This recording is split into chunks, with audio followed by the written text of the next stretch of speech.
Assalamualaikum. Hari ini saya berjalan kaki nak pergi ke Sea Marine Asia Supply di Royal Yacht Langkawi untuk beli floating rope. Pasal floating rope ni memang sangat important. Last time rope yang saya guna tu dia dah berbelit ke propeller dan saya punya dinghy hampir termasuk di bawah bot besar. So jom kita check it out.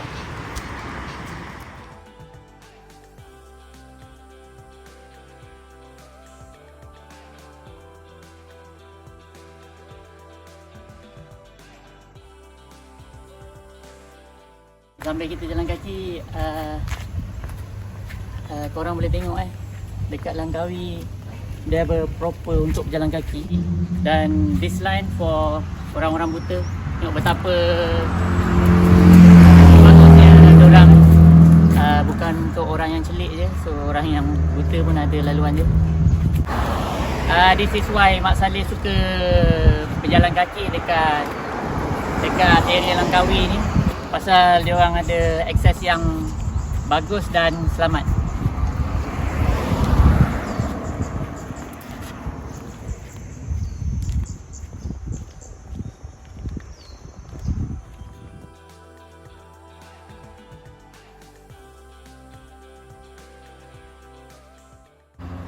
Okay guys, hari kedua PKPB, hari kedua dekat Langkawi. See, lengang habis.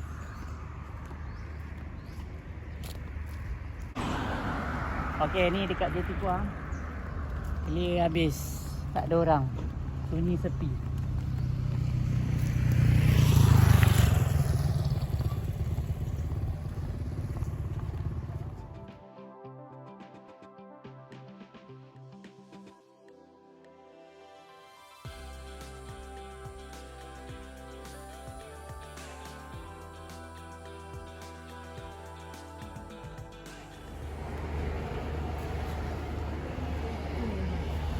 Okay, kita dah sampai di Marine Supplies Asia.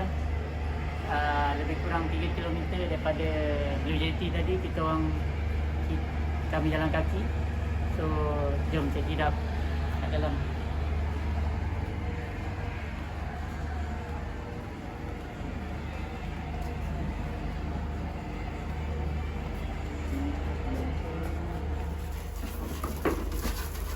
Explained. Okay, this is a floating rope. You see all this one is ropes, expensive rope. It's called Donanis. Memang terbaik. Five.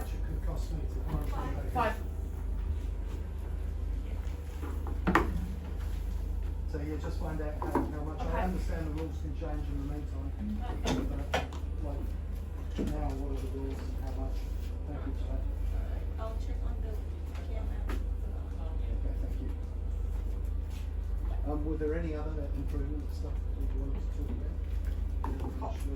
Yeah. For now, no, I'm listening. You have the right equipment because when you use a lighter, you know.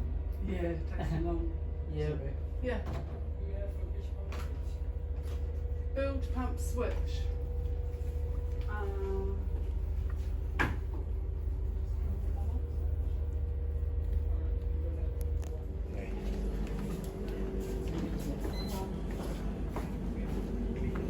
Okay, ni Rokna, the most top 5 popular and worth it to buy. Is it number one? Okay. You're number one for sure. This guy says number one for sure. Okay. See the price here? Just Sorry guys, 10 what are you kg. actually recording for? Okay, macam shopping LV, Gucci, but this is our shopping.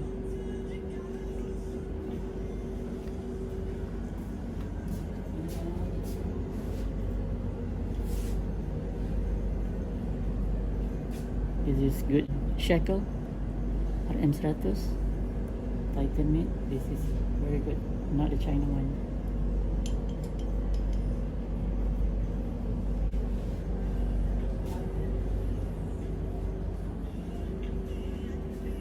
This is ni lah water maker, daripada air masin kepada air tawar. Fresh water. Okay. Yang kecil ni 25k. Yang ni saya rasa dalam 35k. Okay, good luck.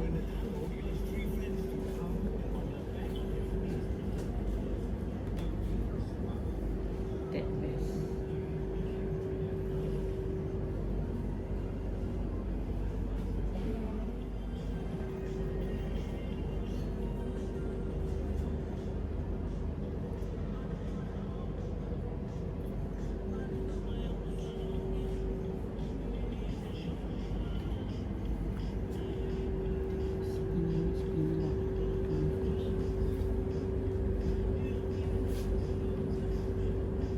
Okay.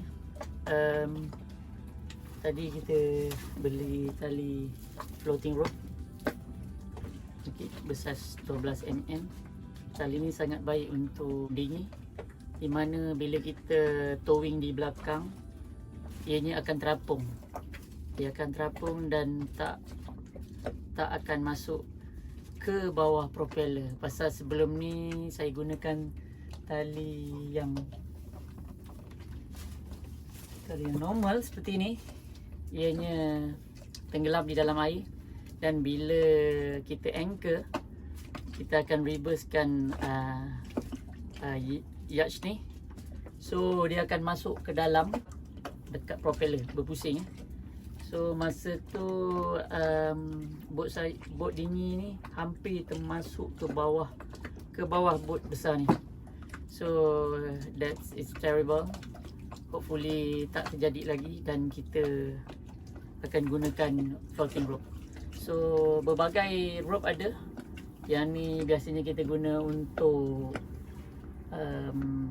tarik sail ataupun head sail, ataupun kita gunakan untuk seperti ikat fender.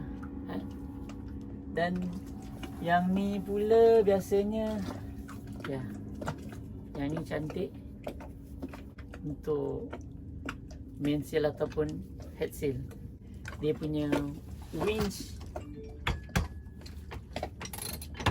besar, so kita perlukan rope yang besar. Okay, that's it.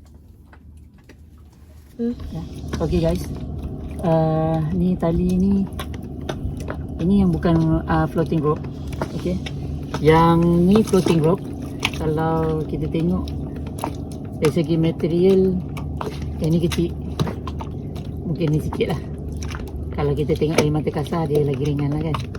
Yang ni besar, so kita tengok adakah ianya floating.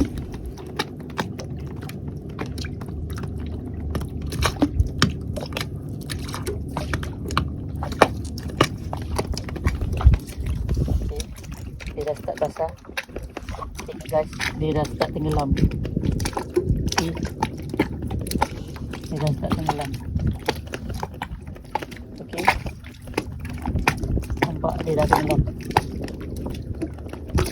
Okay, yang ni kita tengok pula. Yang ni adalah floating rope. So kita tengok.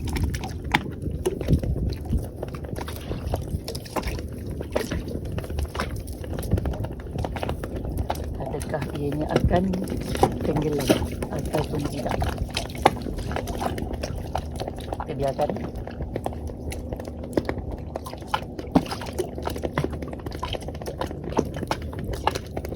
Okay guys, nampak perbezaan floating dengan tak floating.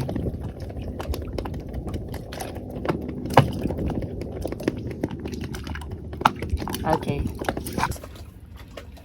guys, kita dah test tadi. Floating rope ni memang efektif. So kita nak buat ice plus. Okay, ice plus dia berdudukan macam begini dan ianya disambung seperti yang saya dah buat ni. Okay, ice plus ni sebenarnya untuk lebih kemas tali ni. Okay, kalau kita ikat begini pun boleh. Tapi anda sendiri lihat, okey, ianya tak cantik kalau ianya begini. Okey, katalah begini, kan tak cantik dah. So kita buat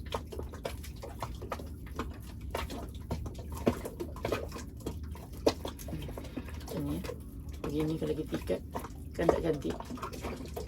Okey, so kita buat ianya lebih kemas dan cantik seperti yang ni. Yang ni kita tak perlukan buat apa-apa pasal kita akan gunakan shackle di bottom hook dekat dinghy. So yang ni kita buat, kita masukkan dia ke dalam ni. Yang ni kita gunakan hook. Okey, dan lepas tu dia begini ya. Okey, kita mulakan.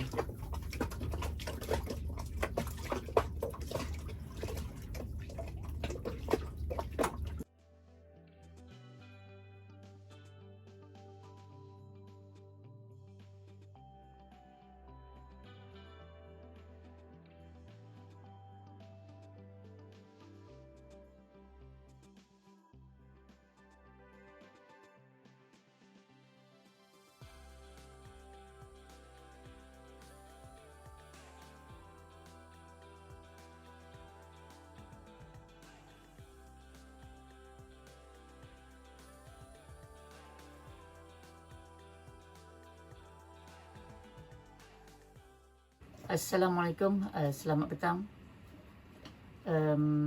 Hari ni hari ketiga PKPB.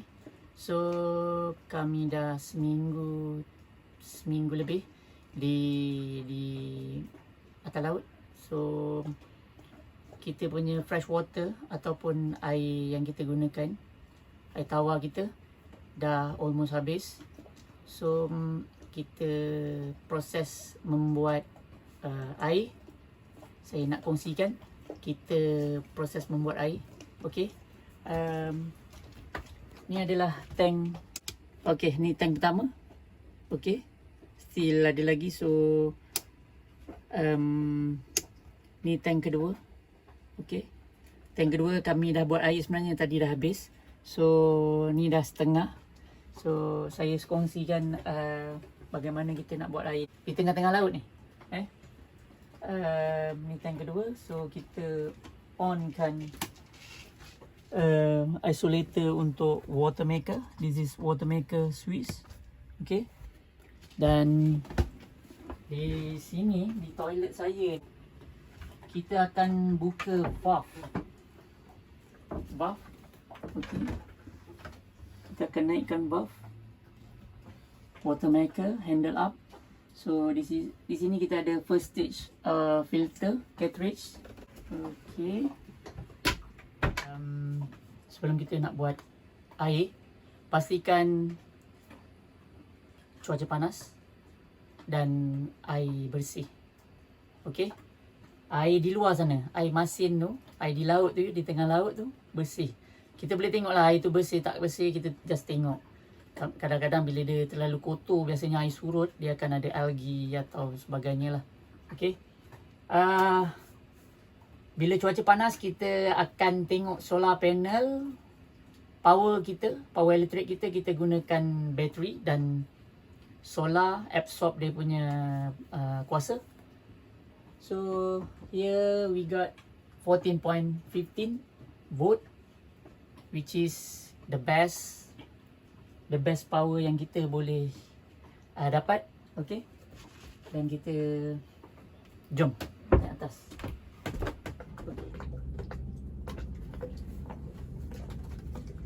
Okay, water maker saya berada di dalam cockpit ni.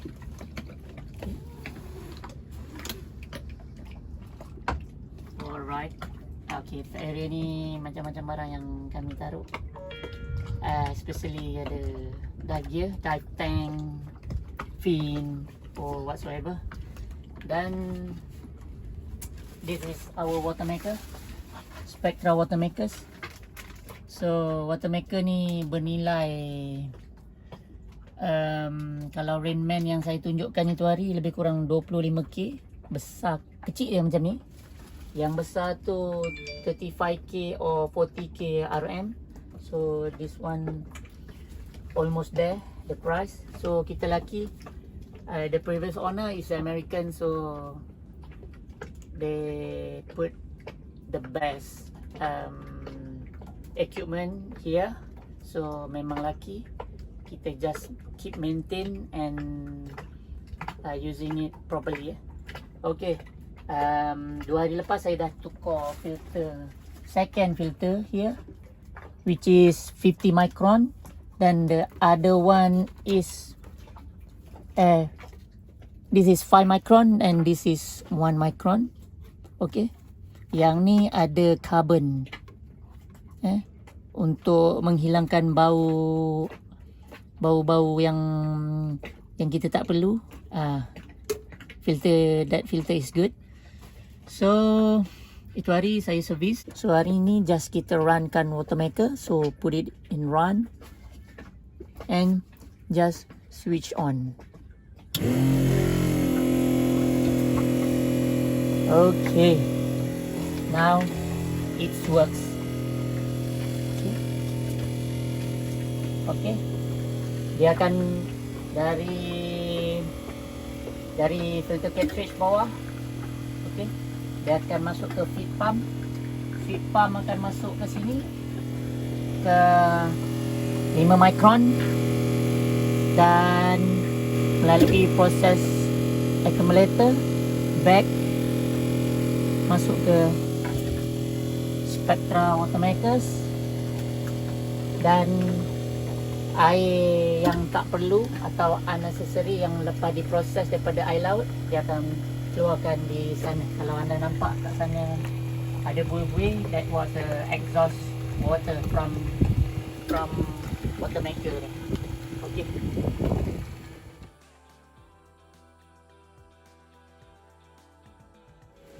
Okay guys, proses penyulingan air ni daripada air masin kepada air tawar, dan absolutely tawar, tak macam my pipe, betul-betul tawar, tak ada rasa langsung. Pasal biasanya kita akan ada klorin kalau dekat air pipe kita. So ini totally zero. Air ni so far saya tak buat untuk minum pasal tak ada rasa, tak boleh nak feel bila kita minum tu. Tapi bila air masak macam kita buat air kopi ke air teh ke, that was okay. Okay, ada spot tak semua ada water maker ni pasal you know harga memang mahal gila. Kalau saya nak beli pun saya rasa banyak terlalu fikir sangatlah pasal harganya mahal. Okay, diorang banyak, ada yang tak ada air hujan, ada yang ambil air daripada shore using jerrycan, ada yang pergi ke Pulau Singa Besar, maksudnya di sana ada waterfall, air natural. Okey, ni air yang telah disuling. Air saya baru ambil daripada pipe sinki tadi, so boleh minum, tak ada masalah. Memang tawar hebat. Kalau kita ambil dari air laut sana, okay, kita bezakan memang banyak beza lah. Dari segi dia punya, kita nampak lah bukan kotor sebenarnya air laut ni. Dia ada bercampur dengan algae, plankton So kita tapis.